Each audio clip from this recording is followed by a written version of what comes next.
anti-blackness and hierarchy ingrained for 400 years. I mean, I've talked about this.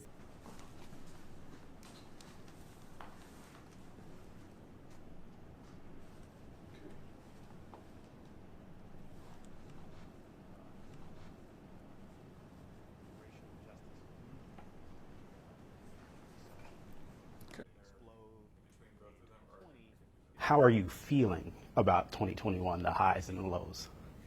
2021 in some ways encapsulates what my life has become over the last few years, where I've gone from being, just a journalist to becoming some sort of symbol for people who either love me and my work or revile me and my work. Overall, are you satisfied with the 1619 project since its launch? Just overall, not just the book, but in general. Absolutely. I'm proud of what we've done. It's exceeded all of my expectations. The disappointment, of course, has been that outside of that debate, that we've seen a backlash that's not just saying we don't agree with this, but efforts to really legislate against the project, to prohibit the project from being taught in schools. If anything, did this year teach you about where we are in our country currently when it comes to racial justice and our reckoning with history? This year, to me, is just reflective of what I've always understood about this country.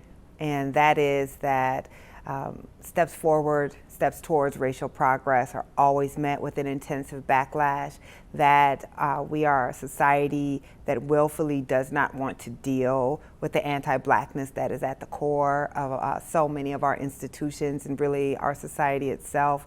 And we're seeing a backlash. We're seeing efforts to subvert democracy, to make it harder for Black people in particular, but people of color, marginalized people in general, to vote, to protest. Thinking towards next year as well, do you think this country is poised to make any progress on issues of racial justice and especially around education?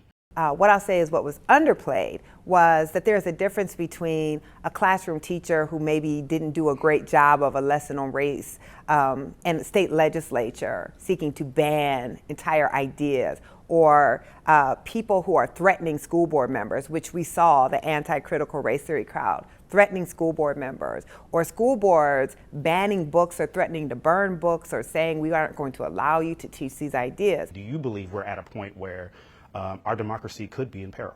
What we are seeing is what we saw after the period of Reconstruction in some ways. It's not exactly the same, of course, but this slow rollback of the rights of Black voters, of working class voters, of voters of color, with laws that are making it more difficult to vote, with hyper gerrymandering that ensures a white minority can maintain power no matter what a increasingly diverse majority is voting for. I think that we are in a very frightening time. Our democracy prior to 1965 was predicated on exclusion.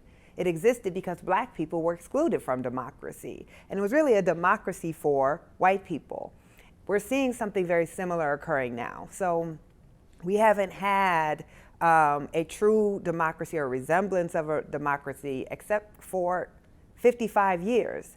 And that we have seen the kind of tearing apart of those fibers of democracy once people of color in large number were able to have sway elections. Some people would say that, this is all, an agenda-driven piece of work. They'd be right. Why are they right? Because it is. The agenda is to force a reckoning with who we are as a country. The agenda is to take the story of Black Americans in slavery from being an asterisk to being marginal, to being central to how we understand our country. When people say that, though, I know that they're saying it in disparaging ways. I'm just being honest about the nature of this work. This is trying to help us better understand the country that we live in. And yes, that is absolutely an agenda.